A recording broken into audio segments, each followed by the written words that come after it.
หล่อจังหวัดเชียงใหม่มาปบมาปะกันในยามค่ำคืนก่อนแจ้งในขณะที่เปิ่นรับไหลกันพักผ่อนสายตาเวลานี้เป็นเวลาที่เปิ่นรับกัน3 โมง 4 โมงนี่รับโมน อากาศมันเย็นแต่ตุลุงลุกมาเมื่อเจ้านี่อากาศมันโลงเย็นสบายสมองปลอดโปร่งเนาะบางท่านบางคนก็ลุกมาแล้วนะนอนบ่หลับก็ลุกมาก็มาฟังรายการเนาะประคับประคองต่อมาตื่นเจ้าลำไปลุกมาก็ไม่จางจะเหตุการณ์อันใดเพราะว่ามันเจ้าอยู่จะมาหนึ่งเข่าก็มันเจ้าอยู่ก็รอสักกรรมเนาะวันนี้มาปบมาปะกันก็เป็นวันเสาร์เนอะสาธาเป็นวันเสาร์ที่30แล้วก็เนาะสิงหาคม2568วันนี้ก็งานวัดมีหลายตีบึ้จะประกาศเนาะก่อนที่จะได้เอ่ยไปตั้งคืนบุญสถานีแต่ละคืนที่เปิ้นลิงหับสัญญาณตอนเจ้านี่ก็4-5สถานีตุลุงก็จะได้ไหวพระให้ก่อนเนาะสวดมนต์กล่อมพุทธคุณธรรมคุณสังฆคุณก่อนเพราะว่าการสวดมนต์นี่ก็เป็นการขจัดปัดเป่าโพยภัยเสน่ห์จังไรต่างหลายหนีหายกายแสนโยชน์แสนว่าเนาะนำปาสิ่งที่เป็นมังกรละเป็นมงคลเข้าคุ้มโหหอเฮินเฮาอยู่ดีมีสุขเนาะปราศจากทุกโศกโรคภัยฉะนั้นพร้อมแล้วกราบ1กราบ2กราบ3อิมินาสกาเลนะพุทธังอภิปูชยามะอิมินาสกาเลนะธัมมังอภิปูชยามะอิมินาสกาเลนะสังฆังอภิปูชยามะอะระหังสัมมาสัมพุทโธภควาพุทธังภควันตังอภิวาเทมิสวากขาโตภควตาธัมโมธัมมังนามัสสามิสุปฏิปันโนภควโตสาวกสังโฆสังฆังนะมามินะโมตัสสะภะคะวะโตอะระหะโตสัมมาสัมพุทธัสสะนะโมตัสสะภะคะวะโตอะระหะโตสัมมาสัมพุทธัสสะนะโมตัสสะภะคะวะโตอะระหะโตสัมมาสัมพุทธัสสะอิติปิโสภะคะวะอะระหังสัมมาสัมพุทโธวิจาจารณะสัมปันโนสุขโตโลกวิทูอนุตตโลปุริสธัมมัสสาลัทธิสัทธาเทวมนุสสานังพุทโธภควติสวากขาโตภควตาธัมโมสันติทิโกอากาลิโกเอหิปัสสิโกโอปันนะยิโกปัจจตังเวทิตาโปวินโยหิติสุปฏิปันโนภะคะวะโตสาวกสังโฆอุจจุปฏิปันโน ภะคะวะโตสาวกสังโฆยายะปฏิปันโนภะคะวะโตสาวกสังโฆสามิจิปฏิปันโนภะคะวะโตสาวกสังโฆญาติตังจัตตาลิปุริสยุคานิอัฏฐปุริสปุคลาเอสะภะคะวะโตสาวกสังโฆอาหุนายโยปะหุนายโยตักขินายโยอัญจลิกาลันนิโยอนุตตลังปุญญเขตังโลกัสสติจายันโตโพธิยามุเลสักกายานังนันทิวัตโนเอวังตวังวิจัยโยโหหิจายาสุจายะมังคะเลอปาลาจิตตะปันลังเกสีเสปัทวิโปคะเลอภิเสเกสัพพพุทธานังอากาปโตปโมทาติสุนักกตังสุมังคลังสุปาพาตังสุโหติตังสุขโนสุโมโหโตจะสุยิทังพระมจาริสุปัทขินังกายกัมมังวาจากัมมังปัทขินังปัทขินังมโนกัมมังปณิทิเตปัทขินาปัทขินานิกาตวนะลาพันตเถปัทขิเนสัพพิติโยวิวัจจันตุสัพพะโลกวินาศตุมาเตภวัตวันตรายโยสุขิติกายุโกภวะอภิวาทานาสิลิสานิจังวุธาปัจจายโน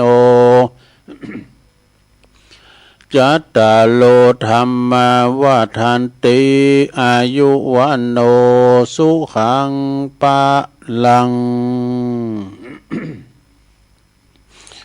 เอาแล้วเนาะศรัทธาญาติโยมต่างหลายตุลุงก็ปิ้นเก้าปิ้นโหนำสวดมนต์ไปปิ้นตีเรียบร้อยก็ขอกุณพาติตาไหลลัตนะผ่านแผ่วพระแก้วเจ้าตั้งสามประการเนาะจงดลบันดาลมาปกป้องคุ้มครองรักษาพระพุทธศาสนาวัดวาอารามโคงแก้วตั้งสามมาปกป้องดูแลรักษาครูบาอาจารย์พระสงฆ์องค์สามเณรเจ้าอยู่กับวัดกับว่ามาปิ้นหนอเนื้อนาบุญศรัทธาปินก็ปินกันนำกึดนำสร้างคุดนำบ่อก่อศาลาแป้งวัดแป้งว่าการกรุงลุงเลิงเนาะมาปินนำจิตนำใจศรัทธาเข้าวัดเข้าว่าปันศีลปันปอนเนี่ยฉะนั้นก็วันนี้ก็มาวัดมาว่ากันเป็นวันหอวันเหน็บแล้วผูกก็จะเป็นวันศีลวันธรรมเนอะพอหลวงแม่หลวงเขาก็ดีขอให้มีสุขภาพพลานามัยสมบูรณ์แข็งแรงเนาะมีบ่ามีแห้งกินข้าวลำกินน้ำลุงตัวลุงก็ขอให้ปิ้นนั่นกำลังอกกำลังใจ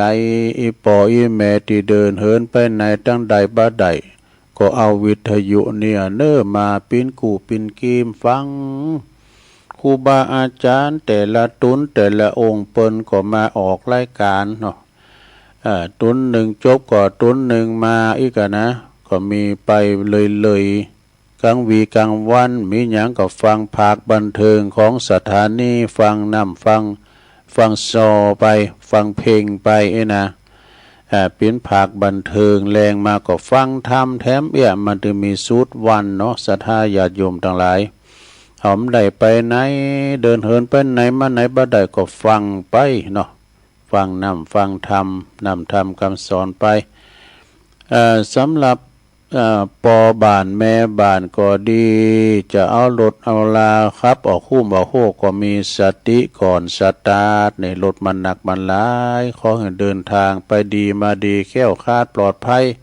ทั้งขาไปทั้งขากลับเด้อนี่ตอนนี้ไปตุลุงก็จะได้กล่าวขานน้ำลายจือของสถานีวิทยุในเครือข่ายที่เปิดหับสัญญาณรายการธรรมะภาคภาษาย่องก็ดีในช่วงเวลาตั้งแต่ตี3 ถึง 5 โมงดังต่อไปนี้เด้อก็ขอขอบคุณสถานีวิทยุคลื่นพระพุทธศาสนาการศึกษาและวัฒนธรรมของวัดไฟหินตำบลสุเตปอำเภอเมืองเชียงใหม่ FM 104.50 เมกะเฮิรตซ์โดยเมตตาบารมีธรรมอาจารย์พระครูสมุวิสุวัตวรกิจโจองค์ขลุงในเมืองก็ฟังตั้งแต่ตุลุงทองมาแล้วเนาะเปิ้นตึมมีการปิดเปิดวันค่ำคืนหงเด้อขอบคุณสถานีวิทยุคณะสงฆ์อำเภอฝางตั้งอยู่ที่วัดพระพุทธบาทอุดมน้ำบ่อสาวาสำนักวิปัสสนา FM 100.25 เมกะเฮิรตซ์โดยเมตตาบารมีธรรมหลวงพ่อพระครูสุจิตานุรักษ์หลวงพ่อเจ้าคณะอำเภอฝางขอบคุณตุปีจำเริญตุปีเลินโชติธรรมโมลิงสัญญาณไปพี่น้องฟังไม่อายใส่ประการก็ฟังกันหมากโป่งหลงลายขอบคุณสถานีวิทยุแดนดินถิ่นล้านนาตั้งอยู่ที่บ้านโฮงงัวตำบลน้ำบ่อหลงอำเภอสันป่าตองเนาะ FM 103.50 เมกะเฮิรตซ์โดยคุณรุจิสมบัติเงาคำยันอสมเนี่ยก็อันนี้ไปเพราะหลายดอยไปปุ่นถึงเมืองปานบ่คืนเปิ้นไปไกลขอบคุณสถานีวิทยุคืนธรรมะของชุมชนวัดห้วยตองซักตำบลโขงเป้าอำเภอจอมตองFM 98.75 เมกะเฮิรตซ์โดยเมตตาบารมีธรรมอาจารย์พระครูวาปีวรมานิตโซนไต่สายแต่ก็ฟังตั้งแต่เพลงมาแล้วขอบคุณสถานีวิทยุมนเสียงธรรมอยู่ในอำเภอแม่แจ่มบุญวัดบุผาราม FM 106.25 เมกะเฮิรตซ์โดยเมตตาบารมีธรรมหลวงพ่อพระครูมงคลวิสิทธิ์หลวงพ่อใหญ่เจ้าคณะอำเภอแม่แจ่มแล้วก็ขอบคุณดังพระอุทัยท่านพระประหลัดอุทัยถึง2อุทัยโดยตั้งปีน้องตั้งแม่แจ่มก็ฟังกันมากโป่งหลงลายเนาะขอบคุณสถานีวิทยุเน็กเนลเรดิโอ FM 96.75 เมกะเฮิรตซ์ตั้งอยู่ที่บ้านโจงตำบลทุ่งกวาวห้างหุ้นส่วนจำกัดอนุสรณ์เรดิโออำเภอเมืองปานจังหวัดลำปางขอบคุณสถานีวิทยุชุมชนวิทยุชุมชนคนเหนือเขื่อนเนาะอยู่บ้านดงดำอำเภอฮอดจังหวัดเชียงใหม่ FM 90.75 เมกะเฮิรตซ์ขอบคุณสถานีวิทยุเพื่อการศึกษาและพัฒนาอาชีพเรดิโอเน็ตเวิร์ก FM 103.00 เมกะเฮิรตซ์ถึง2 คืนโดยแล้วก็ขอบคุณสถานีวิทยุวิทยาลัยสงฆ์นครลำปางวัดบุญญาวาสวิหาร FM 106.50 เมกะเฮิรตซ์โดยท่านดร.จิรศักดิ์ปันลำผู้อำนวยการสถานีเฮาขอบคุณท่านดร.พัชริยาฟองจันตาฝ่ายวิทยุเปิ้นก็ลิงก์สัญญาณไปพี่น้องต่างเมืองลำปางเขลางนครก็ฟังกันมากโป่งหลงลายเนาะแล้วขอบคุณพี่น้องบ้านไกลสถานีวิทยุศรีคำเรดิโอ FM 92.50 เมกะเฮิรตซ์บ้านนาเหลืองนอกอำเภอเวียงสาจังหวัดน่านอันนี้ก็เป็นรายนามรายชื่อของสถานีแต่ละคลื่นเนาะที่เปิ้นหับลิงสัญญาณรายการตั้งแต่ตอนเจ้า 3-4 โมงนี่นะเป็นรายการแหลกเนาะที่เปิ้นหับสัญญาณที่มากันแบบโตปิ้นนี่นะมานำรายการสู่ท่านผู้ฟังที่อยู่ตั้งบ้านตั้งจองตั้งหอตั้งเฮินกัน ก็มาที่เปิ้นนอนบัดรับก็ฟังรายการแต่ละตุนแต่ละองค์เนาะก็น้อมนำเสนอมรดกธรรมเตศนำเตศธรรมแบบล้านนาพองกาธรรมบรรยายกานี่หรือว่าเอาธรรมแบบบรรยายมาบรรยายขยายความหือคณะศรัทธาญาติโยมทั้งหลายได้ฟังกันเนาะแล้วแต่ตีเปิ้นฐานนัดบางตุนบางองค์นั้นเปิ้นก็ฐานนัดในการเทศบรรยายบางตุนบางองค์ก็มรดกธรรมบางตุนบางองค์ก็ปาฐกถาธรรมแม่เนาะศรัทธาญาติโยมปิดน้ำธรรมคำสอนขององค์พระสัมมาสัมพุทธเจ้าบ่มีปิดบ่มีภัยสังแล้วเนี่ยฟังแล้วบ่เบื่อบ่กายบ่เข็ดเนาะฟังไปก็รับไปอีกก็ว่ากันนะฮะศรัทธาญาติโยมวันนี้นี่ก็มาปะกันก็ตรงกับวันเสาร์ที่30เนาะสิงหาคม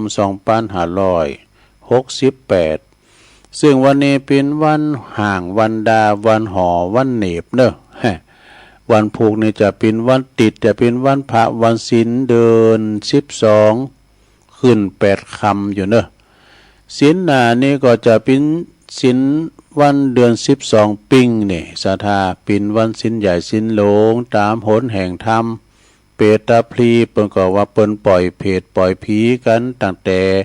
เดือน12ออกคำมาละจนถึงเดือน12ดับอีน่ะในธรรมเพราะว่าปิ้นเวลาอยู่1เดือนเปิ้นก็จะเปิดไขประตูหมอนหกหรอปล่อยเพศปล่อยผีมาหับเอาของกินของต้านที่ลูกหลานได้ทำบุญฝากไว้ให้น่ะมาสอหาของกินของต้านกันไปอินอสดาญาโยมทั้งหลายเพราะฉะนั้นก็ไผตีพร้อมที่จะต้านก็เขาก็เริ่มทยอยกันเนอะจะไปขอนกันวันเดียวเนาะนำมานองวันเดียวเขาก็ทยอยต้านไปเป็นวันธรรมดาเนี่ยนะโอ้อานิสงส์แห้งครูบาอาจารย์พระสงฆ์องค์เนรก็จะได้ฉันกันจุนติมตีเลยก็ถ้าว่าวันนั้นมามันนำนองวันเดียวน่ะจะกินนั่นใดก็โอ้มันอิ่มไปหมดอ่ะมันหนักลำไปเนาะฉะนั้นก็เริ่มทยอยกันต้านได้ก็เอาวันนี้เป็นวันเสาร์เนาะเขาก็จะมีกิจกรรมยกวัดมาบานนะจะมีการกรรมต่างๆเนาะแต่ก็คือกรรมต่างๆที่กรรมอาราธนาก็เนี่ยมันหอมมันหายไปจะโทษกรรมไว้เนาะเอาอกเอาใจอีปอยเมติไปวัดไปว่าบ้าได้ก็จั่วเนี่ยเนอะจั่วดีละนะนั่นเขาก็จะอันดับแรกนี่จะโยงขันเกี่ยวทั้ง3ว่าพร้อมกันมาเลยเนอะศรัทธาเนอะนะมาเมปุตังกุณาสากาลันตังนามาเมธัมมังมุเนลาจเตสิตังนามาเมสังฆังมุเนลาจสาวากังนามาอัจจยนโนปันเตอาจักขมายาถาปะเลยาถามุลาเหยาถาอากุสเลเยมายังบุตตธัมมาสังฆาสังฆาเตสุปัญจรัตตเนสุอาติเตวาปัจจุปันเนวาอวิวายติวาลาโหวากายเยนะวาวาจาดายาวามานัสสวาปามาตังวาอากาลวังวาอากาสิมหาติสวายาธาธัมมังปฏิกัลโลมาเตสังโนพันเตพุทธาติรัตนัตยังอนุกัมปังอุปาตยะอัจจยังอัจจยโตปฏิกันหาตุคัมมันตุสัพพังโตสังอายติงสังวาลิสามานาปุเนวังกาลิสามะสันจิจโตสังอสันจิจโตสังสัพพังโตสังขมันตุโนเอาแล้วเลี้ยวไปอย่างนึงแล้วลุงเอ้ยต่อไปก็สุมาเข้าพิกาหารพร้อมกันนะมาเมตุปาบุภาลาจาตาเนโอตานาภิกาหาลาตาเนสหปาลิวาลาตาเน วัลลตาคินายเยกายะตัวเลวจิตัวเลมโนตัวเลสันจิจาปมาเตนาวาอสันจิจาปมาเตนาวากายกรรมเมนาวาวาจิกรรมเมนาวามโนกรรมเมนาวาอาติตาโตสังปัจจุปันนโตสังสัพพังโตสังฆามันตุโนตุติยัมปิตติยัมปินัมมะเมตุปะบุภาลาจัตตาเนโอตานาปิกาหาลาตาเนสหปาลิวาลาตาเนวัลลตาคินายเยกายะตัวเลวจิตัวเลมโนตัวเลสันจิจาปมาเตนาวาอสันจิจาปมาเตนาวากายกรรมเมนาวาวาจิกรรมเมนาวามโนกรรมเมนาวาอาติตาโตสังปัจจุปันนโตสังสัพพังโตสังฆามันตุโนเอาแล้วจบไปทำอย่างนึงแล้วลงเอ้ยต่อไปทำอย่างหนึ่งสุดท้ายจะใส่ข้าวบาทกันนึเนาะว่าพร้อมกันไปเลยกำจุมากำโยงเข่าพระเจ้าอิมังโอตานาปินดาตานังติลัตตานานังสักกะจังเตมาปูเจมาตุติยัมปิอิมังโอตานังปิโอตานาปินดาตานังติลัตตานานังสักกะจังเตมาปูเจมาตติยัมปิอิมังโอตานาปินดาตานังติลัตตานานังสักกะจังเตมาปูเจมาติกาลตังหิตายาสุขายะยาวานิปานายาสังวตานตุโนเอาแล้วต่อไปก็โยงเข้าบาทสถาหันเปิ้นโยงเข้าบาทเปิ้นไขกะติกไขอันเฝ้ากล่องไอออกจุงลงว่าพร้อมกันไปเลยสาธุโอกาสะโอตานาปินดิปาตังตานังนิปานาปัจจโยโหนตุโนนิจังโอตานาปินดิปาตังตานังนิปานาปัจจโยโหนตุโนนิจังโอตานาปินดิปาตังตานังนิปานาปัจจโยโหนตุโนนิจัง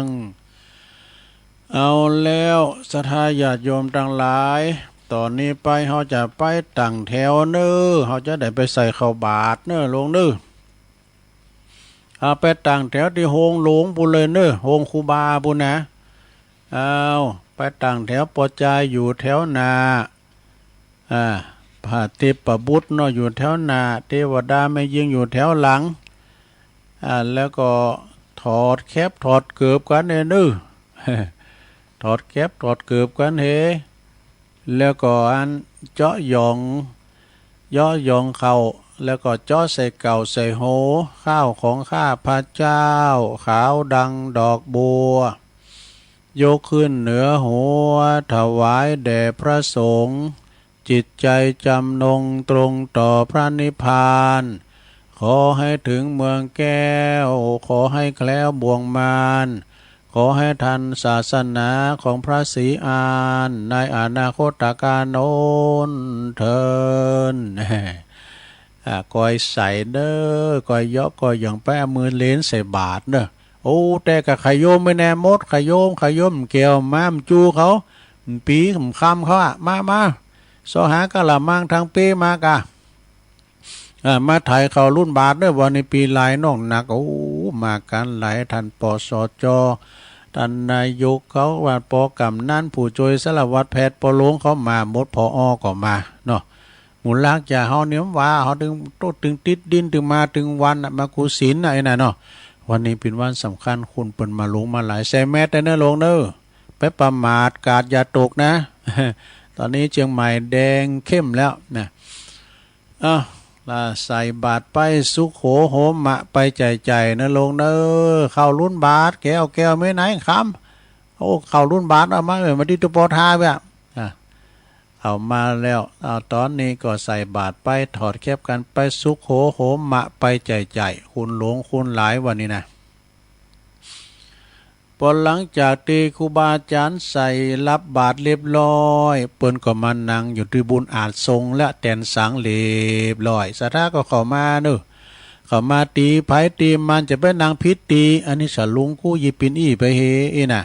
โหกดต้นนางพิษตีนี่เนี่ยซะเดิมมันสลุงก็ขันก็เป็นมันปัดกันกุศินอ่ะสัตมันปัดกันกุศินอ่ะนะนางแตดไผแตดมันเนอะหมายตีไปกะเจ้าคุณนางหนีรุ่นนี้นะเจ้าคุณนางอิงเสาวิหารเนี่ยตอนนี้ก็จะได้เวลาเนี่ยมันจะหล่าจะควายไปตองมันแตนเหมือนขานะไฟใหม่เล่าเข้าหน่อยละต่อไปก็เอาเนื้อจะเริ่มแล้วเนอะเชิญปอครูอ่วนให้หน่อยนะศรัทธาเจ้าข้าเฮาตั้งหลายตอนนี้จะได้เวลาแล้วเนอะปอล่ามจุดจะเนียนจุดนั้นจุดไฟชนวนนะเทียนชนวนตั้งมั่นไว้ก่อนเสียงเป็นโลงเหมือนนั้นปอครูนะต่อไปจะได้เชิญท่านพ่อกำนันวันนี้นะว่าวันนี้พ่อกำนันจะเป็นตัวแทนหมู่เฮาเจ้าข้าทั้งหลายมาจุดเทียนตู้ปูชาพระรัตนตรัยต่อไปยกมือไหว้เน้อทุกท่านระงับผ้าปากตั้งอยู่ในอากาศอันสงบเงียบนะครับความจริงปกครูเปิ่นจะทำหลายอย่างจุดเตียนชายก็จุดเตียนบึงขวาก็ใจดีปิ้นพระพูดใจดีปิ้นพระพูดเนี่ยนะเปิ่นก็จะหำไปโอ้คอยตามเนอะจักบุญกินต้านได้จาดีนะปกครูโอนเท่านี้นะหลังจากนั้นผู้ช่วยบรรเทาไปเกณฑ์ขันศีลครับเกณฑ์ขันศีลในตุลุงทาครับหลังจากเกณฑ์ขันศีลไปปิ้นตีเล็บลอยต่อไปก็จะได้เอาศีลพร้อมกันไปเลยเนอะสถาเฮาอันนี้สมมุติว่าเฮาไปวัดนะ7 วันไหนตุลุงก็มาปันในกำหนึ่งปันศีลนะศีลหาเนาะต่อไปก็เพื่อโทนความจำเนาะไหวพระไหวพระนี่ไหวแล้วลาฐานาศีลพร้อมกันไปเลยเนอะมายังพันเตติสาลเนนะสหปัญจศีลานิยาจามะตุติยัมปิมายังพันเตติสาลเนนะสหปัญจศีลานิยาจามะตติยัมปิมายังพันเตติสาลเนนะสหปัญจศีลานิยาจามะนะโมตัสสะภะคะวะโตอะระหะโตสัมมาสัมพุทธัสสะนะโมตัสสะภะคะวะโตอะระหะโตสัมมาสัมพุทธัสสะนะโมตัสสะภะคะวะโตอะระหะโตสัมมาสัมพุทธัสสะพุทธังสรณังคัจฉามิธัมมังสรณังคัจฉามิสังฆังสรณังคัจฉามิตุติยัมปิพุทธังสรณังคัจฉามิตุติยัมปิธัมมังสรณังคัจฉามิตุติยัมปิสังฆังสรณังคัจฉามิตติยัมปิพุทธังสรณังคัจฉามิตติยัมปิธัมมังสรณังคัจฉามิต ตติยัมปิสังฆังสารนังกัจฉามิติสรณคัมมานังนิทิตังปานาติปาตาเวละมณีสิกขาปะทังสมาธิยามิอทินนาทานาเวละมณีสิกขาปะทังสมาธิยามิกามเมสุมิจฉาจาราเวละมณีสิกขาปะทังสมาธิยามิมุสาวาทาเวละมณีสิกขาปะทังสมาธิยามิสุรามเมรยะมัชฌะปมาตฐานาเวละมณีสิกขาปะทังสมาธิยามิอิมานิปัญจสิกขาปทานิสีเลนะสุขติงยันติสีเลนะโภคสัมปตาสีเลนะนิพุติงยันติตัสสมาสีลังวิโสทะเยสาธุสาธุสาธุเอาแล้วลงเอ้ยปันศีลห้าไปแล้วเนอะลงเนอะเก็บไว้ดีๆไปเสียมันหายเนอะมันหายขอสองขอมปิ้งยังศีลหนาตุลุงก็มาปันแถมเนาะเก็บไว้ดีๆคุณเอาแต่ถือศีลห้านะศีลห้าเป็นอาภรณ์อันหอมเนอะสราเนอะคุณเอากันมีศีลห้าเหมือนกันหมดนะบ้านเมืองเขาจะอยู่สงบสุขเนอะมีไผขาฟันบั่นแตงกันอยู่กันอย่างมีความสุขอย่างฮักกันฮักกันแป้งกันนะเมื่อว่าหับศีลไปแล้วศรัทธาญาติโยมทั้งหลายต่อนนี้ไปก็จะปิ้นการที่ว่านี่กันนะสวดพญานกยุงทองกันเนาะสวดพญานกยุงทองนี่สมควรที่ว่าสวดกุดข้างอย่างวัดพระธาตุโดยหน่อยหลวงพ่อเปิ้นกอมหลาเนาะสวดทุกข้างเพราะว่าสวดมนต์สวดธรรมจักรในกูเตือปิ้นพญานกยุงทองก่อนออกลาหาเหยื่อไปหากินตั้งบันตั้งถืนตั้งถ้ำตั้งป่าตั้งเขานี่นะพญานกยุงทองปกติจะสวดอุตเตอเปนโมหปริตบทเนี่ยเนื้อสทาเขี้ยวขาดปลอดภัยนายพานดักแห้วไว้ไหนก็แห้วมาถึงได้สักเตือเขี้ยวขาดปลอดภัยนะลงเขาว่าเด่นพิจารณาตุลุงจะว่าจ้าก็มันก็ขึ้นว่าจับลุงเข้ามาจำเป็นต้องว่าวุยให้หน่อยนะอุเตตยัญจักขุมาเอกาลาจาหาลิสวานโนปตาวิปาปโสตังตังนามาสามิหาลิสวันนังปตาวิปาปสังตายาสากุตาวิหาเลมุติวสังเยปลัมมานาเวตากุสัพพธัมเมเตเมนะโมเตจามังปะลายันตุนามาตุพุทธานังนามาตุโพธิญาณโมวิมุตตานังนะโมวิมุตติยาอิมังโสปาลิตังกัตวะโมโลจาลติเอสนาอเปตยัญจักขุมาเอกาลาจาหาลิสวันโนปาตาวิปาปโสตังตังนามาสามิหาลิสวันนังปาตาวิปาปสังตายาสากุตาวิหาเลมูลติงเยพลัมมานาเวตากุสัพพะธัมเมเตเมนะโมเตจามังปะลายันตุนามาตุพุทธานังนามาตุโพธิญาณโมวิมุตตานังนะโมวิมุตติยา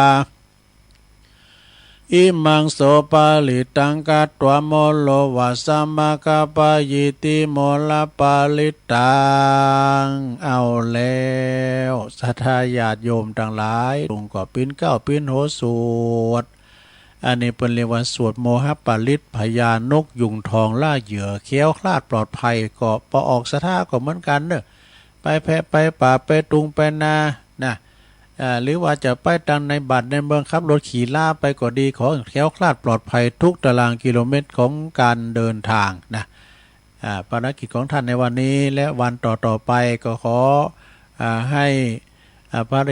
กิจนั้นนะสำเร็จทุกประการ ไปเนื้อไปไต่ไปไก่ไปไกลกว่าดีขอให้เขี่ยวขาดปลอดภัยเนื้อพญานกยุงทอง อันนี้เป็นคาถาของเพิ่นเนาะไปทำอย่างนี้ต่อไปอย่างทำตุอันนี้ก็จะย่อคุณอันนี้จะไหวคุณโลมเหมือนกันนะลงเด้อแล้วไหวคุณโลมแล้วจะก็แผ่เมตตาสัพเพสัตตาแฮมเอกสาธุสาธุสาธุข้าขอยกมือ10 นิ้วขึ้นตั้งหวังกิ้วไก่เกาเกษาผู้ขาจักกามันนำมาสาการไหวคุณพระพิตา21คุณพระมันดา12คุณพระแม่โพธิ์ศพ39คุณพระพุทธเจ้า50คุณพระธรรมเจ้า38คุณพระสังฆเจ้า14คุณอาจารย์10คุณกรรมฐาน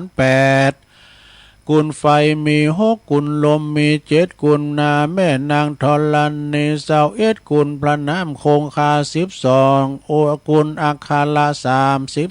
33คุณศีล5มี11คุณศีล8มี12กุลศีล20กุลศีล8มี12กุล10กุล10มี21กุลจตุตปริสุทธศีล27กุลอรหันตาคือมรรค4ผล4นิพพาน1รวมเป็น9กุลอาสาสะปัสสะสานิวาสวาสากุลพระอัลลากุลวิหาร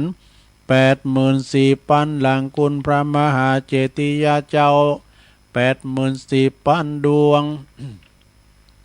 ผู้ข้าขออาราธนายังกุลเจ้าทั้งหลายเหล่านี้จงได้มาเป็นสร้อยประดับสำหรับกายอันประเสริฐเมื่อข้าพระเจ้า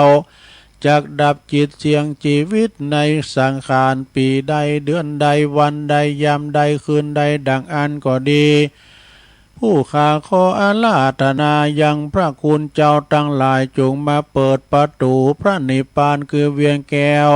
แก่ผู้ข้าทั้งหลายแด่เตือนนิพพานาปัจจโยโหนตุโนนิจังนิพพานังปาละมังสุขั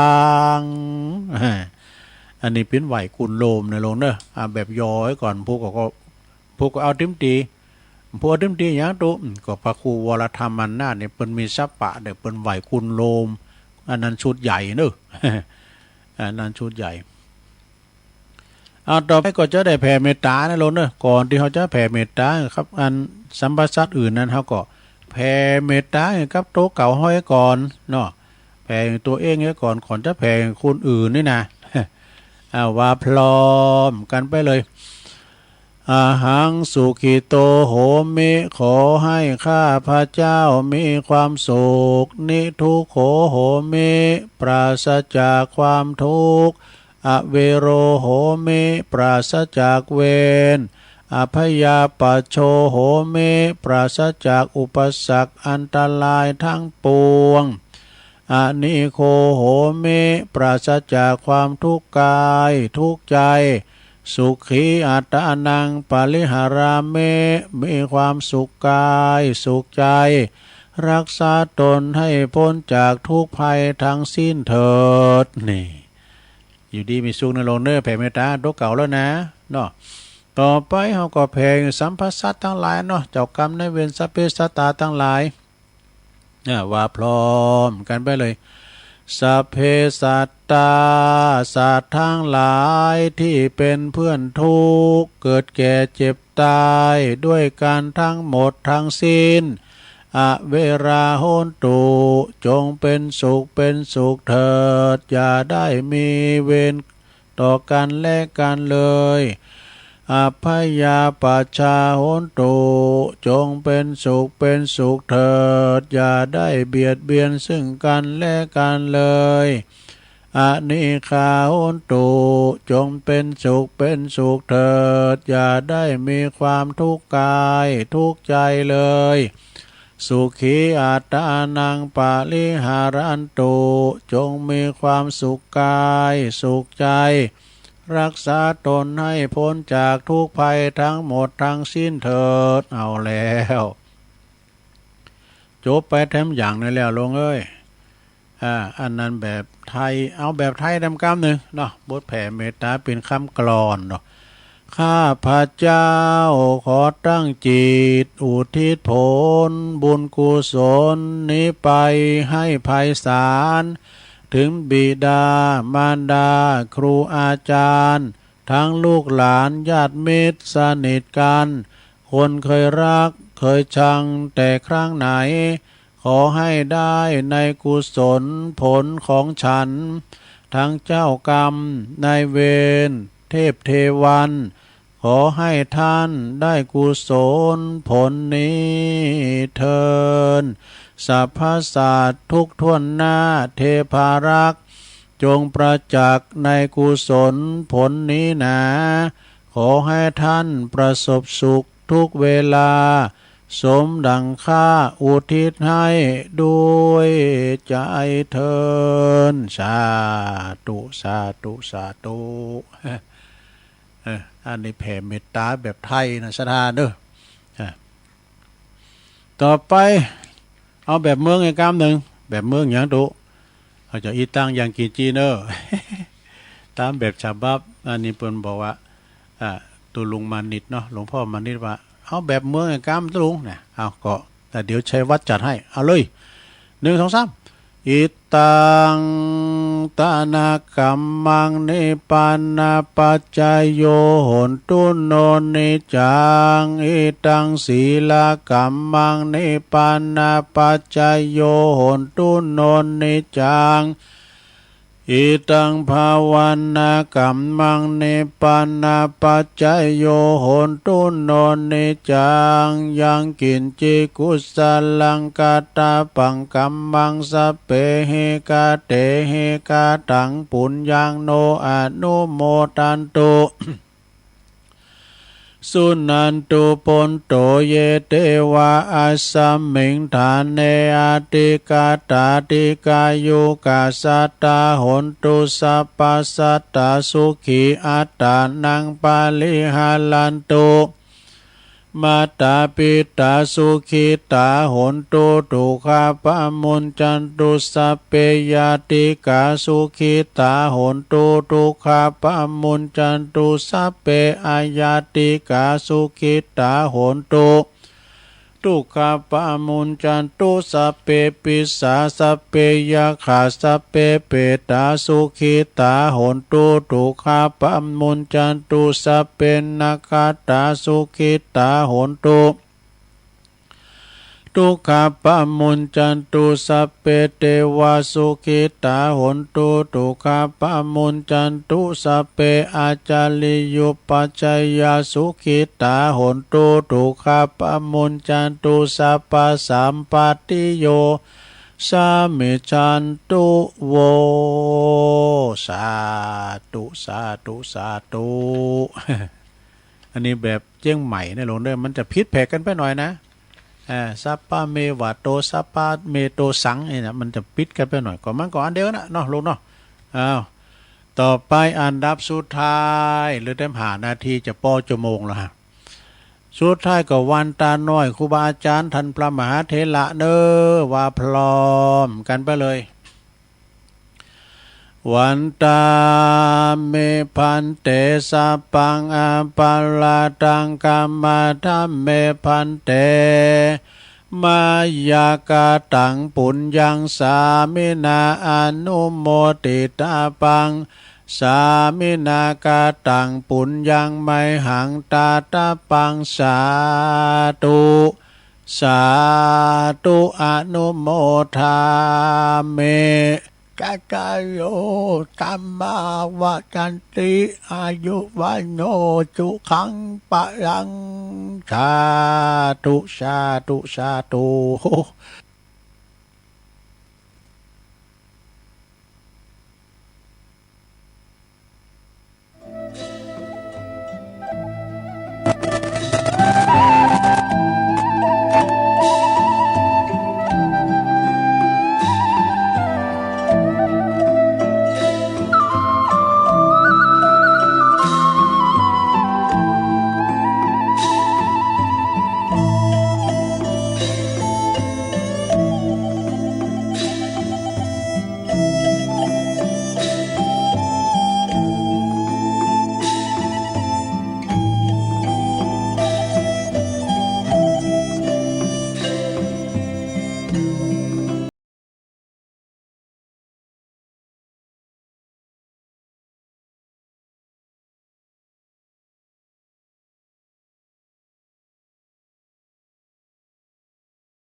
แล้วศรัทธาญาติโยมต่างหลายตุลุงก็ทำกิจกรรมยกวัดมาบ้านเสร็จสับเรียบร้อยพักเบรกพักครึ่งยกใหญ่ไข่ตีเตียวไปเตียวมายืดเส้นยืดสายนางมุนลำไปก็เจ็บหลังเจ็บแอวเนาะก็ทำธุระส่วนโตเสร็จสับเรียบร้อยก็มานั่งอู่นั่งจ้ากันต่อในชั่วโมงที่สองขณะนี้ท่านทั้งหลายก็กำลังฟังรายการสัพเพเหระปากินนกะขอนลุงไก่แจงรายการเสียงธรรมแสงทองดำเนินรายการโดยตุลุงยองก็มานางอู่นางจ้าหนอกับพอออกไม่ออกศรัทธากันในเวลานี้ก็ตอนนี้ก็เวลาก็ตี4:07นะ4:07แล้วนะวันนี้ก็ศรัทธาบางคนก็ลุกกันมาแล้วบ่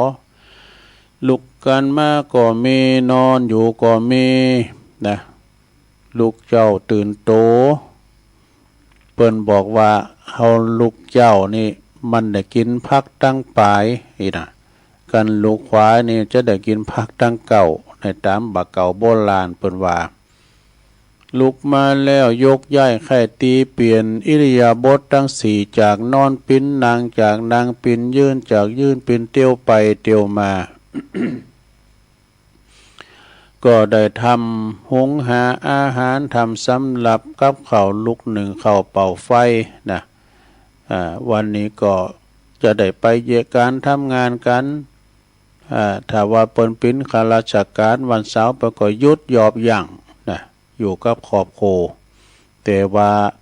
เฮาลักอย่าฮับจ้างอ้างบายค่าแรงขั้นต่ำ300ก็ปลดวิทย์ไปวันก็ไม่ได้ไปวันนึงละนะวิทย์การวิทย์งานไปวันหนึ่งฉะนั้นก็ทุกเจ้าขึ้นมาก็ทำธุระปะปังหุงข้าวนึ่งข้าวหุงปลากันเรียบร้อย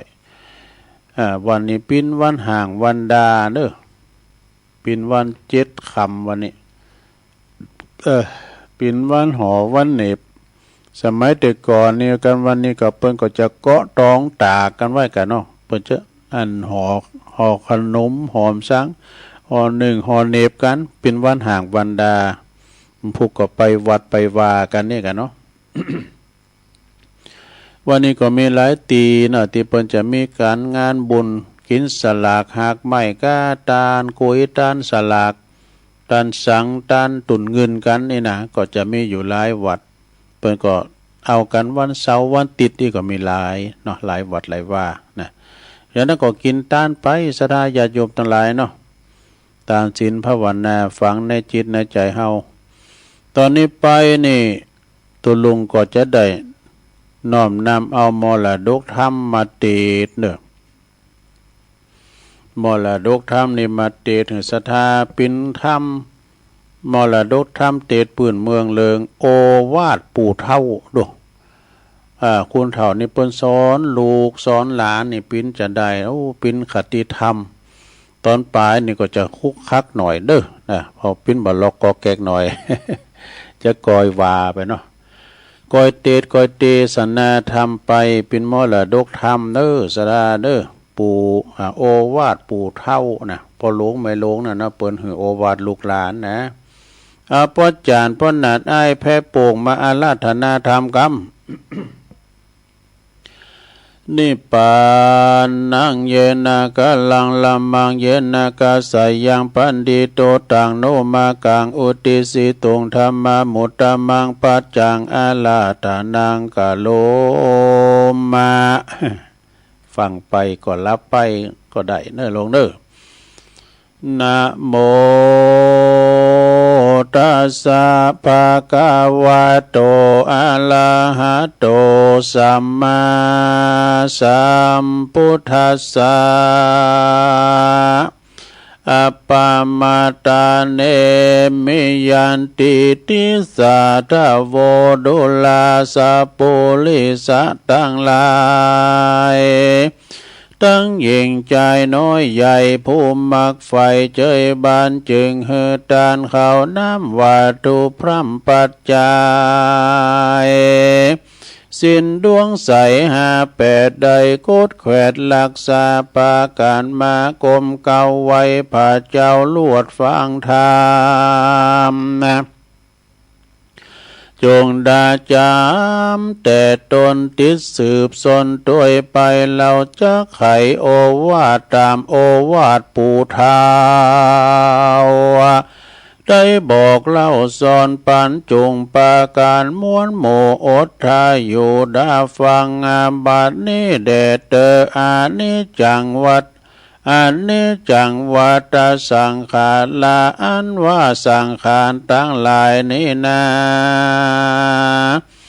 มันบ่เตี้ยงหูความเงียงแพ่พันย่อมเหมือนกันจู้ผู้ทวนกู้สัตว์และคนย่อมบันดลกดข้ายาใดมีเกิดแก่เจ็บตายปาดภาคตามเก่าลากสังขารบ่เป็นการมันแก่นหากมีแต่แม่นเป็นไม้พ้องกอดตายไปก่อนพ้องกอดตายสอนปลายลูนตามบาปบุญแต่ไทยอันสร้างไว้ไผ่มันจักมาตันตอบสายเหือได้หลายและดีการว่ากาลีกาหยาบกาตำบาปนาบาปจักป่าตกทอดลงสู่ยอดอเวจีเสวยตุขีอ่าวไม่หมื่นปีใดเป็นท่าลากันกรรมนั้นมาก้อยกาดก้อยมีบาปเมน้อยเหลือเศษใดมาเกิดในเขตเมืองคนทุกทานลนไม่อ่าวอดกันเข้าและน้ำเปียติซ้ำลุ่มลา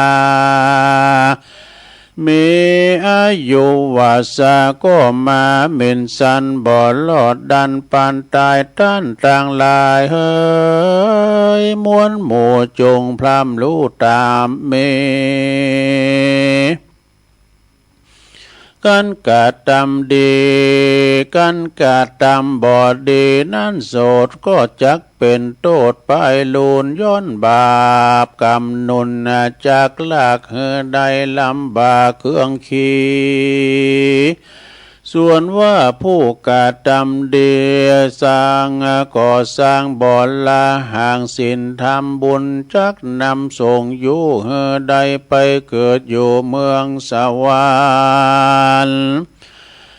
สุขนิรันดร์จมจื้นนับได้หมื่นปีปายากันว่าผ่านภายมาเกิดเอากำเนิดเมืองคนเมตัวโตนงามอาจพันพิลาศโสภาฝูงโลกาใหญ่น้อยบ่มาจองหอยเบียนควีอายุมีเตี้ยงเต้า120 ขวบเข้าวาสาเป็นทลาบ่เครื่องกาไม่อ่าวตุกคำเจ้าสวัสสาดีเข้าของเมบ่ไล่ดูตั้งใจเตตานะสุข3 ล้านจื้นจ้อยดังไฟห้อยผาทันนาและนาต้านต่างหลายมวลหมู่อันนั่งหรือว่านอนอยู่ฟังธรรมนะยังมีกรรมโอกาสเป็นโอวาทปู่เฒ่าใดบอกเล่าสอนปันว่าอย่าปากันประมาทละเว้นขาดคำสอนอันพรำบาวรที่ไวติสนาวายบอกเล่าเพื่อสอนลูกเต่าปูตาผู้เกิดมาภายหลังว่าละวังหลีกเว้นอย่างต่างเส้นเข้าสู่ยังต่างบ่เข้าสู่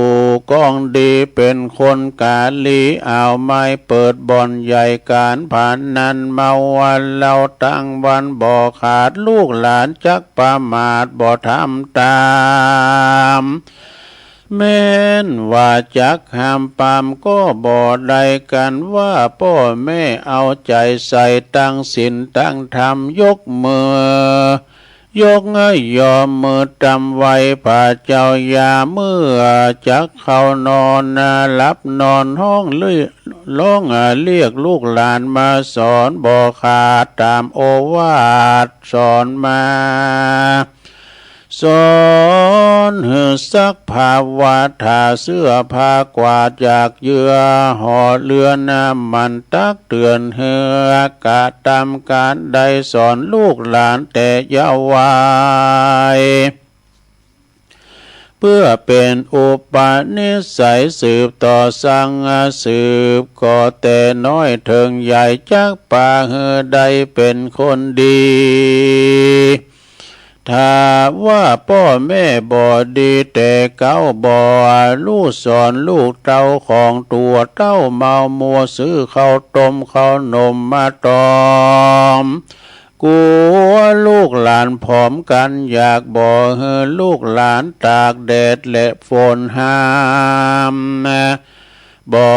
เฮือได้กะตำสั่งซักสิ่งกวนลูกมาเต้ามิ่งบ่สบายลูกก็เลยกลายเป็นคนลิงดานะมีแต่อยู่บ้านหลับเมื่อวันบ่หู้ภัยพันก่อสร้างมีแต่อ้างแอวบ้านใต้บ้านเนือก็ลวดกลายเป็นคนเหลือบ่คนเหลือบ่เอาทานกันพ่อแม่ป้าปากต้านจ้าสอนก็เยะนางอนโขดไม่ไล่บุกมาตีพ่อแม่ไทยของตนเยอะเป็นคนใบบอดเป็นคนบ่ลู่ลอดตังบุญคุณไผ่เพราะว่าพ่อแม่บ่ได้ดัดนิสัยเมื่อแต่น้อยเรียกว่าหลักลูกบ่ถูกถอยตามกองดีนั่นแหละนาแถมนายอย่านึ่งลาวพ่อแม่เจ้าควรเข้าใจตามอันเป็นตังดีงามไปนาเพื่อเฮือลูกลาได้เป็นคนดีการดาตีลูกหลานนั้นเราจะโจมเศร้าโจมซ้ำคำเจ้าแรงไงว่ามันบ่ยังบ่ตายว่ามันยังบ่ตายโหงตายห้าจ่าแจ้งดาดังก้องบานจ่าปากตานบ่ม่วนหูดามาหมูลูกตัวเก่าเฮือล้อนไม่เอาจิตใจตนงานงนมีพร่ำลอมมาเป็นกรรมบ่อ่อนน้อมวอนวานเฮือลูกหลานที่เฮือลูกหลานได้ชื่นสู่เขาก็ลวดบอลลิงลู่มาหาลวดเฮือสองขาพ่อแม่ได้อยู่แต่คนเดียวเต้าเท่าจุ้มหมู่ลูกเต้าภัยบ่มมาแลเลี้ยวใดหากินคนเดียวทุกยากอดกันอยากเผาตีนเผามือกินทุกเครื่องขินบ่ขาดคอบ่เมียภัยเฝ้าพอกอยใจเพราะว่าคนเท่าจังไรขี้จมมาจาขี้จมแจ้งดาหาภัยลวดบ่ไหวหน้ามาหาจะกินตานจาสั่งจาก็บ่สะดวกย้อนว่าคนเท่าสัวกาสะหาว่าเลยได้วิตวาวาปองปาวาวางเลยบ่ได้สร้างกุศลสร้างบ่มีภัยใดคนใดหวังไปนาอันจักไปสู่จันฟ้าไปบนดูลาฟังดูลาปูตุจนตั้งหลายเหยม้วนหมู่ตั้งป้าปูเอาตั้งสัทธาเท่าแก่เฮือได้สังเฮือได้สำรวมแต่วาจา กำอูกำจาเนนากำปากลายดีหากสูนกันว่าจักไข่ปันปลากาวจีกวนปิจจารณาหือทวนที่แม่นกองธรรมอย่าได้จาดกรรมดายอเป็นกรรมป้อเต็งใจกวนจากไขปากม้วนบ่จากรรมมาห้วนโมมากำปาลาอย่าได้กล่าวบ่ไขกรรมเฮาจะแข็งบ่จากกรรมมาเสียแต่งลูกเต่าจักงาสอนเขานั้นเราจงพิจารณากวนใจว่าจะอ่อนอ้วนคือปากม้วนจะหวาน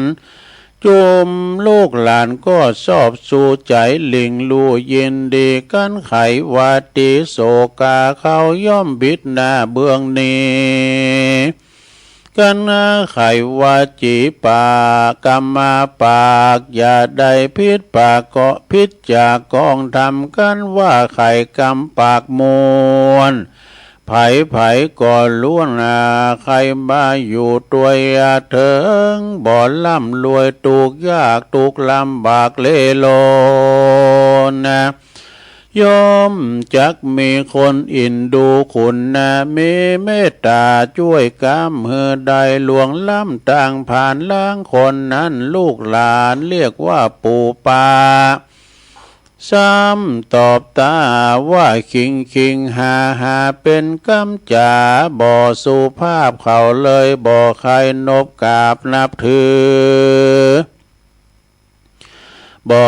ใครยำเตือเป็นคนเฒ่าคนแก่เขาก็ดูแควนว่าพ่อแม่ยังบ่สั่งบ่สอนลูกต่างลุ่ม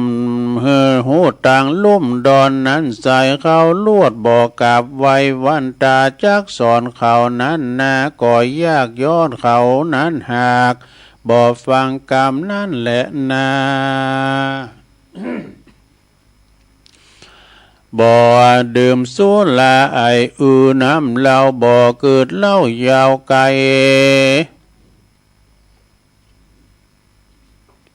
เดี๋ยวกันนะจะสอนว่าผู้กาละผู้ใดนั่นเรากลัวกรรมบาปเศร้ากาลีลู่เอาว่าตนนี้หลีกเว้นออกจากเส้นมัวดำแล้วว่าปั่มเป่งทำคุณใหญ่เตียวว่าตามไตกองดีชื่อว่าเป็นปัญญาปาลาเมล้ำเลิศปาเกิดเจยบานสุขสำลานชื่นจ้อยดังไฟห้อยใจไม้ดูลาต้านต่างหลายเฮ้ยมวลหมู่อันนาลาสู่อันล่าสอดอยู่เดินจรในวาต้านนากรกว้างใหญ่ปูจักกาวาไว้สอนใจว่าปุกกาละผู้ใดใจหยาบมักกาทำบาปเวรกรรมมาบ่มีศีลธรรมสักหยาดใจเฮาหาดปาลาคาสัตนาน้อยใหญ่บ่เตียวไตกองทามลักลักป่าเอาเข้าของตั้งเงินทองผู้อื่นอันเขาบ่ยื่นวางปันใจพิษผันลิงลูเอาแต่ต่างจูกาเม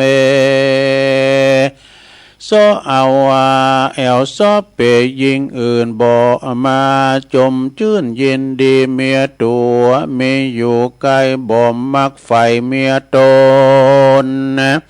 ส่วนว่ายิงลังคนนั้นเราก็ไม่ใจบาปเศร้าปาลาป้าใจมาชื่นสู่เอาเป็นจูสามลา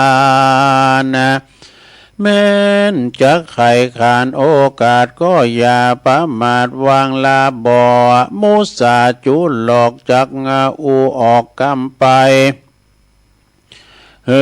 เป็นไปด้วยซื่ออย่าใดพิษทำบ่ไข่กรรมหาวด่วน กันนะว่าเราอูม่วนจาวานจุ้มลูกหลานก็หักกันเราว่าอุ่นนักจาลายลูกหลานยิ่งใจจักจังกันเราอูดังปากสัวกาเขาก็บิดหน้าเบือนนี่กันว่าเราจะกำดีปากมวนถูกทวนกองธรรมจักมีคนยำนับถือเอาว่าเป็นหลักตือมันแก่นอันนี้หากแม่นที่กองธรรมแหละนะดูลาจุมโมสัทธาลูกหลานทั้งหลายเอ้ยมวนมัวฟังโอวาทอีปู่สอนปันจุงปากันจำจือไว้เอาเป็นไม้ใต้สอนใจแล้วนำไปปฏิบัติตามย้อนว่าเป็นกองงามหลายหลากอาปาพ้นจากตุขีเหตุใดลู่เว้นนิกรรมบาปอันกายหยาบนาบ่ดื่มสุราน้ำเหล้าลู่จะกึดเหล้ายาวไกลว่าน้ำเมลัยนั้นโสดกินแล้วโตดเมนหนักหนาเฮือกายยาไม่เอาตุกโศกเศร้าเครื่องขี้บ่เป็นดีสักหยาดกันคือเสียเงินคำบาทเสียเงินคือเสียเงินบาทคำแดงเปียที่แฝงลายแหลย่อมเกิดแก่ด้วยมาสติปัญญามืดบอดแจงลอดหมดใส่กึดอันใดก็บ่ปองบ่แจงส่องกองดีโตดสุลาเมลายแหล่บ่อาจนำมาแผ่กล่าวไว้หมดเสียงควายจุอันแหละนาแถมประการหนึ่งเราปู่จักเล่าสอนปัญนาเถิงต่างจักษาจักภัยพันไปสู่ยังที่อยู่ทางวายคือว่าคนยิ่งใจน้อยใหญ่บ่เกิดไข้เล็งหันถึงการพันนานม่วนเล่นอันเป็นเส้นตุขี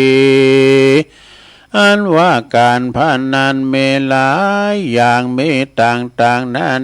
บ่อาจนำมากล่าวไว้เฮือเสียงควายจุอันอันละว่าการพนันนั้นโสดย่อมมีโทษหลายประการคือเสียการงานหน้าที่ดังกล่าวจี้ไขยาวไปคือว่าเงินคำใสบาทใดอันจักหาใดนั้นยากทุกลำบากเครื่องขีการพนันมีบ่เว้นนำเงินไปเล่นตั้งวานยามโจกตันมาไข่ย่อมยามเล่นใดคำคาก็มานาสาชื่นใจชื่นปิติตื่นยินดียามใดกันว่ายามโจกนี่คอหลายเล่นจากควายตั้งวันเงินคำปันบ่น้อยก็เสียงกว่าจอยบ่เหลือรอแถมบ่ปอเนื้อเจ้าเข้าของเก่าปอมีคือคำมาสิ่งขี้สายซอยแหวนใส่ก้อยและสังวานเงินคำคานบ่อไหลก็ขายเสียงควายจุอันมีเงินคำปันหมื่นก็มีใจจื่นมีใจจื่นเจยบานก็ไปสำลานในบ่อนเงินคำผ่อนหายโหนป้าใจตนไม่เอาทุกโศกเศร้าเครื่องขีดังบาลีแต่เก่าอันนักปราชญ์เจ้าเทศนามาว่าอปามัตตานะมียันติดังนี้ใครเก่าจี้เป็นไตว่าปุกกาละผู้หนึ่งผู้ใดนั้นลาวบ่เกิดเล่าปิจจารณาตังเต้าลาสาปามาดมีเงินบาทคำแดงก็บ่ย้ำแยงเกิดไข้เอาไปใจผิดธรรมเตี้ยวตั้งดำบ่ขาดชื่อว่าประมาทลาสา ย่อมจากป่าอ่าวไม่ตุก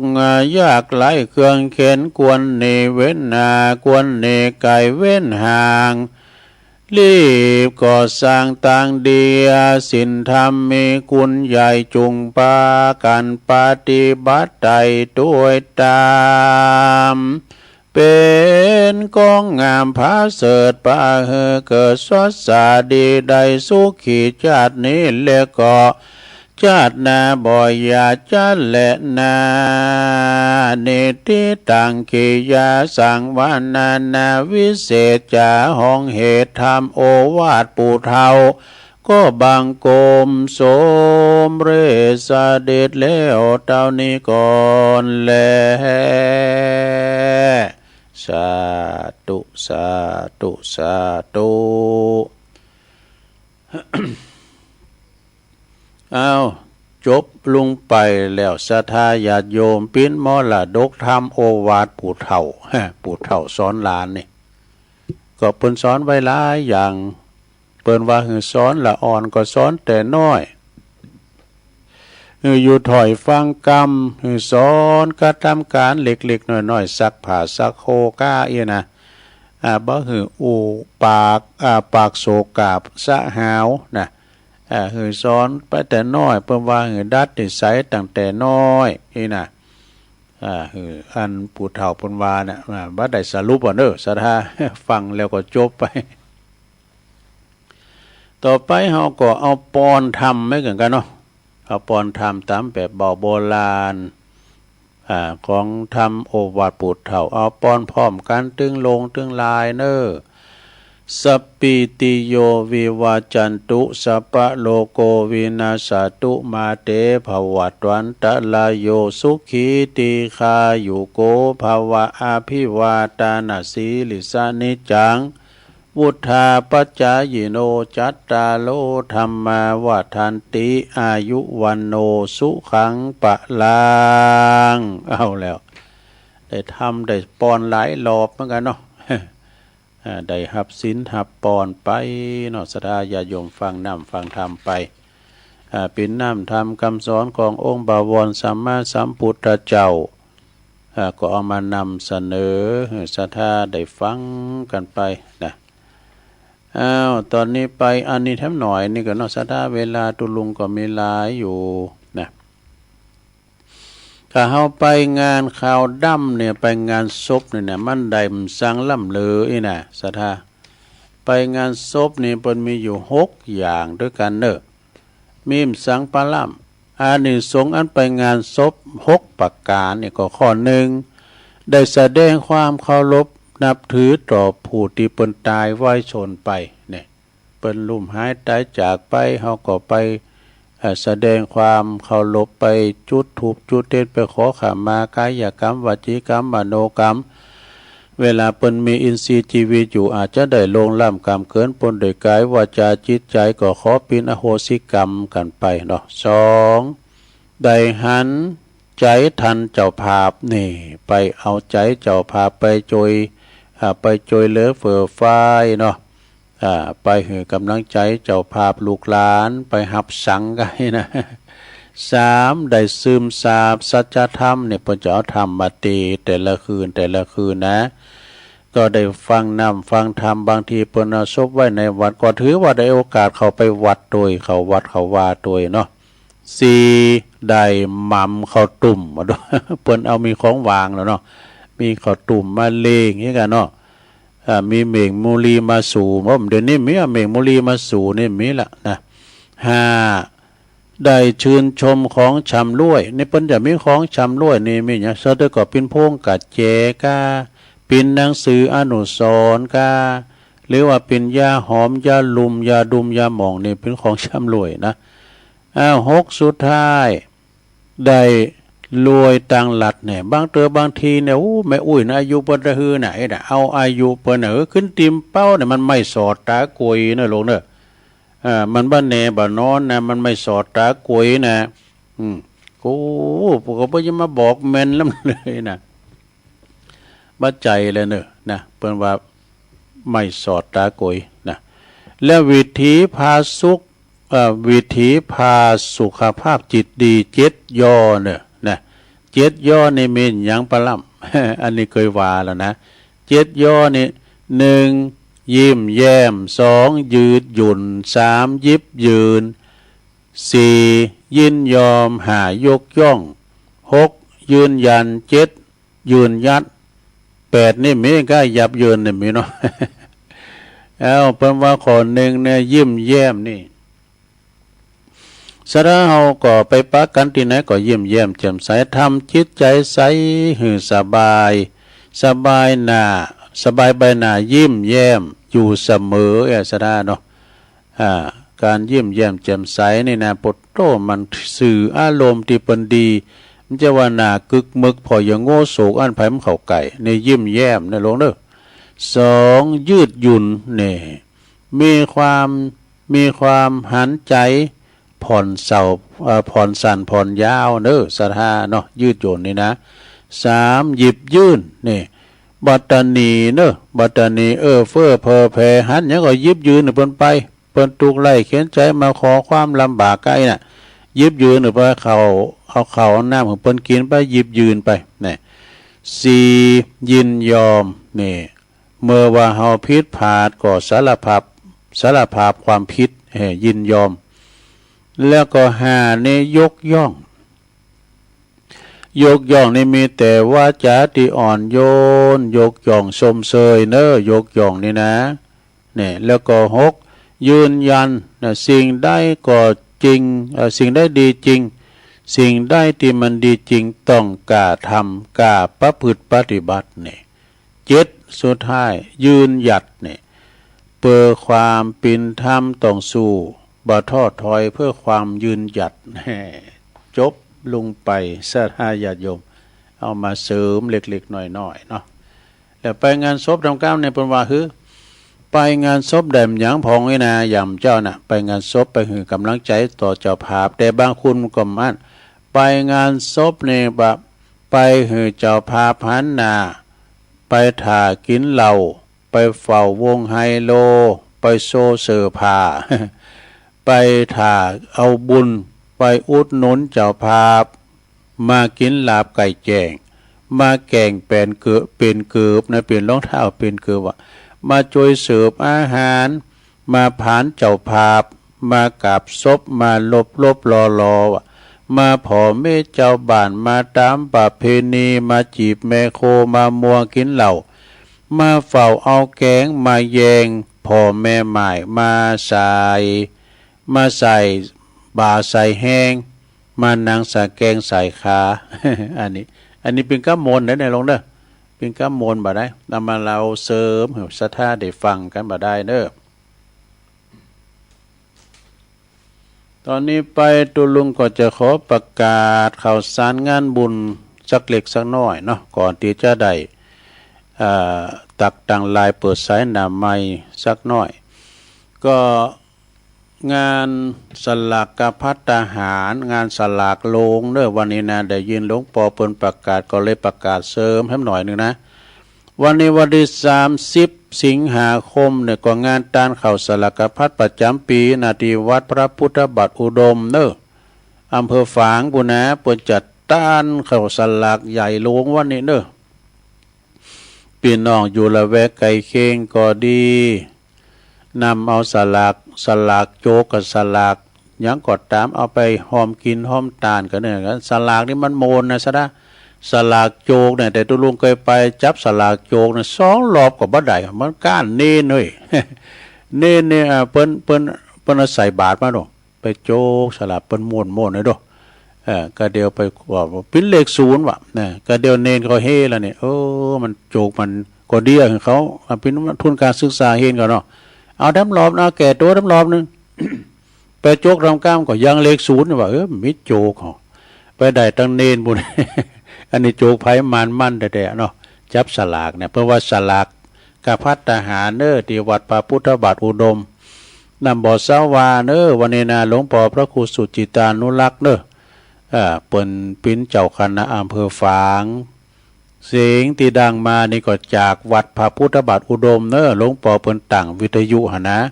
เผยแผ่กระจายเสียงฟังกันถึงฝางไม่อายใส่ประการได้ยินหมดศรัทธาเนาะอันนี้เผยแผ่สัจธรรมเข้าถึงหอถึงเฮิรนถึงบ้านถึงจ้องแต่นะวันนี้เนาะวัดพระบาทอุดมนะบอกซะว่าแล้ววันพุกใน31สิงหานี่ก็เพิ่นจะมีการฟังเทศน์การพิเศษเนอะในรถด่วนขบวนพิเศษเพื่อจะมาจอดที่พุทธมณฑลวันติดพูกันเนาะ31นะเวลาตอนบ่ายเนอะก็เชิญชวนพี่น้องสะดาอยู่ละแวไก่เคียงหิมไก่ไปฟังน้ำฟังธรรมเนอะฟังธรรมกันใหญ่กันโหลงอันนี้ก็คณะกลุ่มหนุ่มสาวจังหวัดเชียงใหม่อุบาสกอุบาสิกาเปิ้นจะมาหลายเนอะสะดามาหลาย10กันหลดนะก็ไปฟังน้ำฟังธรรมรถด่วนขบวนพิเศษนะโดยการเนอะที่พุทธมณฑลเวลาบ่ายนะแล้วก็งานต่อไปศรัทธาญาติโยมทั้งหลายวันที่3ที่4กันยายนนี้ก็งานฉลองอายุวัฒนมงคลหลวงปู่ท่านพระครูอินทญาณรังสีครูบาบุญมาเด้อเจ้าอาวาสวัดพุทธนิมิตติปรึกษาเจ้าคณะจังหวัดเชียงใหม่เปิ้นเจริญอายุมาได้86ปีเนอะวันที่3นั่นก็เวลาบ่าย3 โมงนี่เปิ้นจะมีการทำบุญทักษิณานุปทานอุทิศกัลปนาผลให้กับแด่ครูบาอาจารย์แล้วก็ศรัทธาญาติโยมก็ไปทานไปจัดต้านทำบุญอุทิศแผ่ภายย้ายปุญไปหาญาติกาวงศาพี่น้องก็เชิญเด้อแล้วก็วันที่4กันยายนจะเป็นวันฉลองอายุวัฒนมงคลของหลวงปู่เน้อแล้วก็เพิ่นจะมีสืบจัตตาหลงแบบล้านนาโดยเพราะว่าหลวงปู่นี่เปิ้นก็มีสุขภาพพลานามัยแข็งแรง เมื่อก่อนเปิ้นเป็นเจ้าคณะอำเภอจอมทองในคืนไปหมดบุญดอยปุตตสีคีรีกาปุ่นไปป่ากุยที่บุญดอยบุญหอยเปิ้นไปหมดเขตปกครองของเปิ้นน่ะแล้วเปิ้นโฮมต้านเนี่ยเปิ้นกินต้านได้ไหนเปิ้นก็ไปก็ขอไปแสดงความมุทิตาจิต ครับหลวงปู่เนี่ยพระครูอินทญาณรังสีวันที่3-4กันยาเนาะ3-4กันยาเนี่ยนะแล้วก็อันนี้1-7กันยายนนะ2568งานศาลากย่อมของพี่น้องเจ้ายองเด้อละปูนบุญนะ1เดียวในโลกที่วัดพระธาตุลิปุนใจวัดหลวงเว้งละปูนเพิ่นจะมีการขินสลากลงเด้อสลากย่อมโอ้ไม่สีสุกสุด9สุดปลายนั่นแหละศรัทธาแล้วก็จะมีการแสดงแสงสีวัฒนธรรมล้านนาด้วยเริ่มตั้งแต่วันที่1วันที่7นั่นก็เป็นวันเดือน12ปิงบ่เดียวเนาะไม่มีซอด้วยเด้อศรัทธาก็ไปฟังกันแล้วก็ไปรวมบุญกุศลไปของานพุทโธอลังการเด้องานสลากย่อมมี1เดียวในโลกที่วัดหลวงเว้งละปูนวันที่7กันยายนแต่เพิ่นเริ่มตั้งแต่วันที่1ไปนะไปพอตุนสลากหลงบ่น่ะไม่สีสุกไม่สร้างสุด9สุดปลายนี่ซะนะก็ไปกันเนาะแล้วก็วันที่30ต่อไปก็อันนี้ก็งานยกสุดท้ายกันเนาะการตั้งธรรมหลวงยกสุดท้ายที่วัดบรรพตสถิตเด้อเพิ่นมี3ยกไหนก็เดินนี่นะยกสุดท้ายก็วันที่28กันยาเนี่ยปลายเดินหน้านี่เด้อยกสุดท้ายก็ไปฟังเทศน์มหาจารย์เวสสันดรชาดก13กันนะเพิ่นจะมีเป็นยกสุดท้ายละวันที่28กันยาวันติดเนาะเดินหน้านี่เด้อในเมตตาธรรมอาจารย์ท่านพระมหานพดลสุวรรณเมธีเปิ้นปิ้นเจ้าคณะอำเภอวังเหนือเจ้าวัดบรรพตสถิตแล้วก็อาจารย์ท่านพระมหาสมชาติชาตปัญโยผู้ดำเนินงานก็ไปลมฟังเทศน์ฟังธรรมฟังน้ำฟังธรรมแล้วเปิ้นก็ถ่ายทอดด้วยเนาะถ่ายทอดถึงศรัทธาได้ฟังกันด้วยวันที่เหมือนว่าวันที่10ก็หาได้ยินตุปีเคเปิ้นประกาศนะ19กันยานิสลากภัตตหาที่วัดพระพุทธบาทตากผ้านี่น่ะเนาะก็สลากโลงเหมือนกันแต่เปิ้นมีวันเดียวนะโหดโตพระสงฆ์สามเณรเป็นปั้นเหมือนกันเป็นหลายร้อยก็ไปลม ทำบุญสลักภัตตาหารที่วัดป่าพุทธบาทตากผ้าซึ่งก่อนในเมตตาบารมีธรรมอาจารย์ท่านพระเดชพระคุณท่านเจ้าคุณพระวชิระภาวนาวิปัสสนาเจ้าอาวาสเนาะพร้อมโดยคณะสงฆ์วัดป่าพุทธบาทตากผ้าไปกินแปดตานกันอันนี้ก็เป็นข่าวสารงานบุญก็ข่าวสารงานบุญก่อนป้อไม่หลายแต่ความจริงนี่กินต้านกันนี่มีหนักไม่หลายเนอะแต่ละวัดแต่ละวานี่สดาจะเป็นละเนอการกินการต้านงานสลากงานกลางวัดสาเนี่ยเนาะต้านแบบฤดูกาลนะเปิ้นว่าทำเป็ดทับพลีเปิ้นปล่อยเพจปล่อยผีกันนี่นะเป็ดทับพลีนี่ก็จะได้เตดวันเสาร์หน้าบนเด้อวันเกิดของหลวงพ่อมานิถาวโรหลวงพ่อปิ้นเจ้าภาพ ตุลุงจะได้น้อมนำเอาพระธรรมเทศนาเปตตพลีมาเตดหือศรัทธาในวันศีลหน้าเป็นวันเสาร์หน้านี่เป็นวันที่6เนอะวันที่6และวันที่7ก็วันเดือน12ปิ้งพอดีแสดงวันติดเนาะฉะนั้นก็อดถาดาฟังกันไปหือศรัทธาญาติโยมกันได้ฟังกันเนาะวันเดือน12เนี่ยเปิ้นก็ปล่อยเพจปล่อยผีกันไปศรัทธาญาติโยมทั้งหลายวันนี้ก็ที่วัดพระธาตุดอยน้อยก็เป็นวันห่างวันดาวันพุธนี้ก็จะต้านสังแบบป้ายในเด้อแบบว่าปีนี้หลวงพ่อก็ว่าขออันต้านไปในก็ปีหน้าก็ค่อยว่ากันก็ตุเจ้าโหวัดโหว่าลุงน้อยตรงนั้นเขาก็มานิมนต์ว่าก็โหโขงก็มาวัดโหโขงก็มาตุลุงก็บอกไปตามวัตถุประสงค์หลวงพ่อปีนี้เปิ้นว่าแต่ตัดไปในก่อนนี่กะบ่ได้รับนิมนต์ทางนอกแล้วก็ไม่ได้ไปรับตามทางนอกไว้น่ะก็เลยเปิ้นก็เข้าอกเข้าใจนะปีหน้าก็ค่อยว่ากันอินดูศรัทธาอีกตักตังลายเป็นในมีโยมจากดอยน้อยพัฒนาตำบลหนองหานอำเภอสันทรายนะก็เข้ามาแล้วก็มีแม่หลวงสายฝนจันกุลนะนี่น้องผ่าขาวหลายปีงเด้อ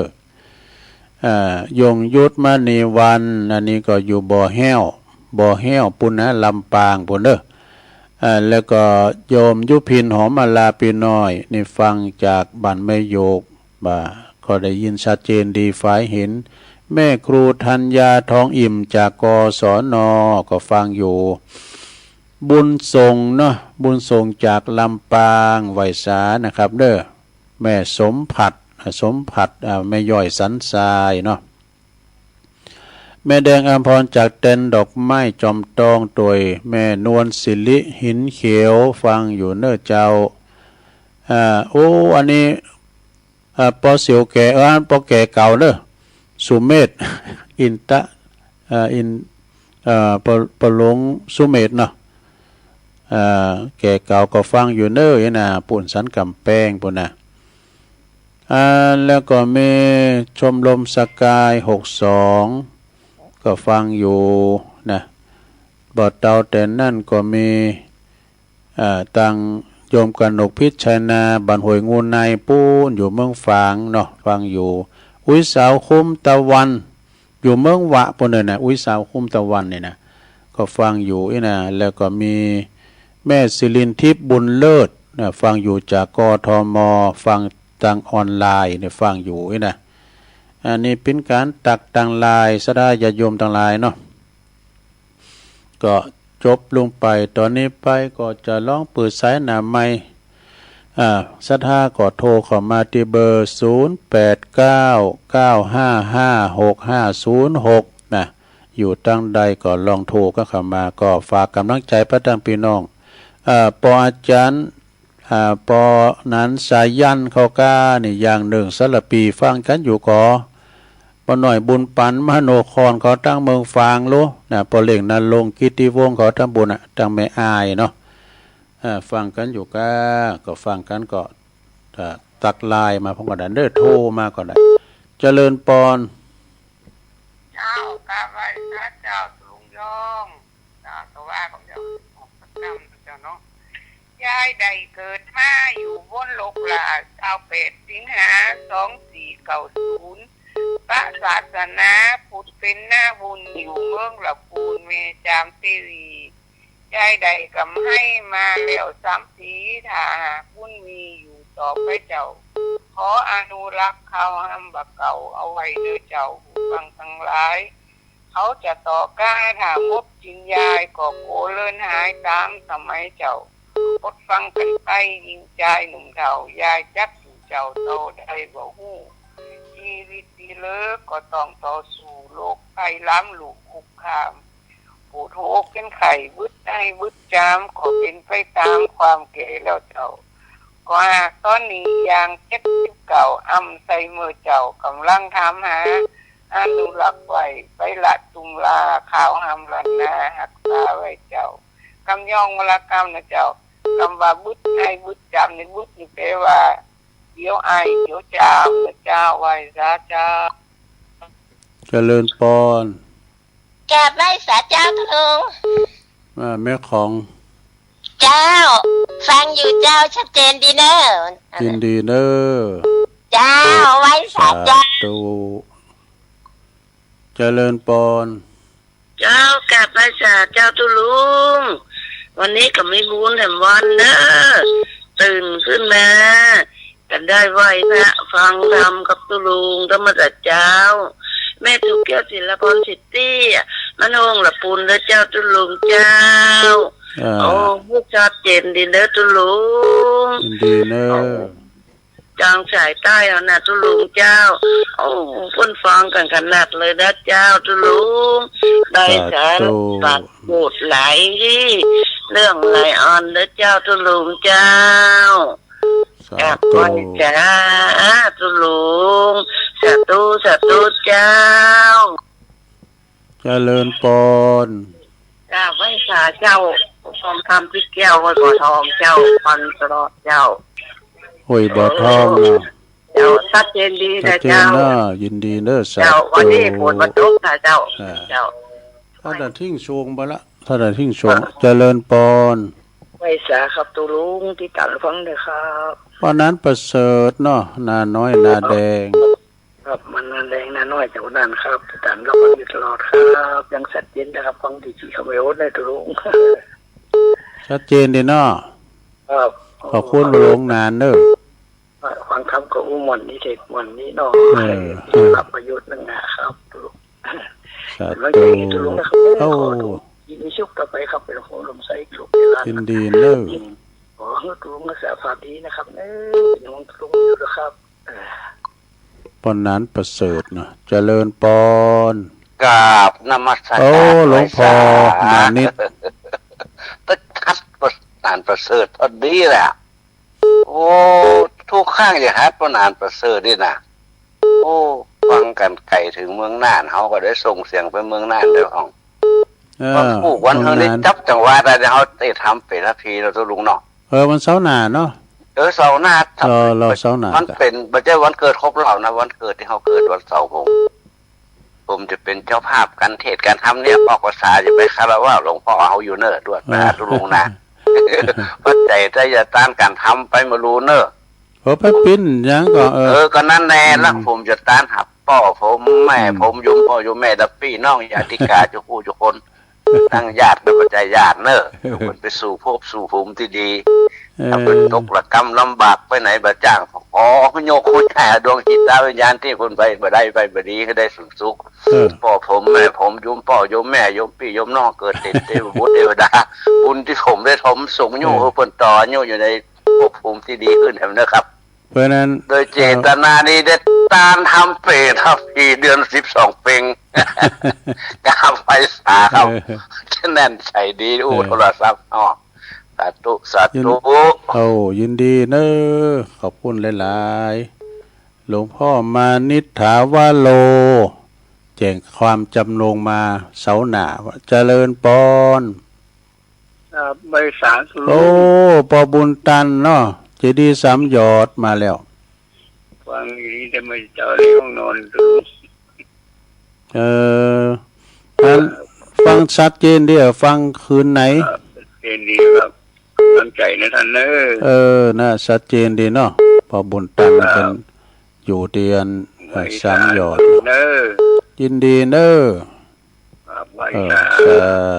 สาธุโอ้เขาเดี๋ยวเขามาใหม่เนอะเขามาใหม่เจริญปอน อ้าวได้น้อยนึงหมดเวลา หลวงพ่อกฤษ ได้2 นาทีแล้ว2 นาทีก็เหมือน หลวงพ่อกฤษพุทธอุทยานปางโม่เนาะ ครับ ชัดเจนดีเนาะหลวงพ่อเนาะ ใช่ครับ หลวงพ่อกฤษนี่เป็นอยู่พุทธอุทยานปางโม่เวลาตุลุงจบไปพอดี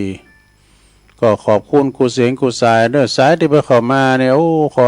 อภัยเดี๋ยวนี้ก็เดี๋ยวก็โทรหาอาจารย์ท่านพระมหานิคมเนาะต่อจากนี้ไปก็อาจารย์นิคมฟังธรรมจากวัดจันทร์เนาะเสียงธรรมจากวัดจันทร์เพิ่นจะได้เข้ารายการต่อจากตุลุงเด้อตุลุงเวลาหมดพอดีก็ขอนำรายการศรัทธาจากลาไปก่อนเด้อโอกาสหน้าปักกันใหม่โชคดีมีใจเหมือนกันจุโกนจุตานเนอจัตตาโลธรรมาวัฏันติอายุวันโนสุขังปะลัง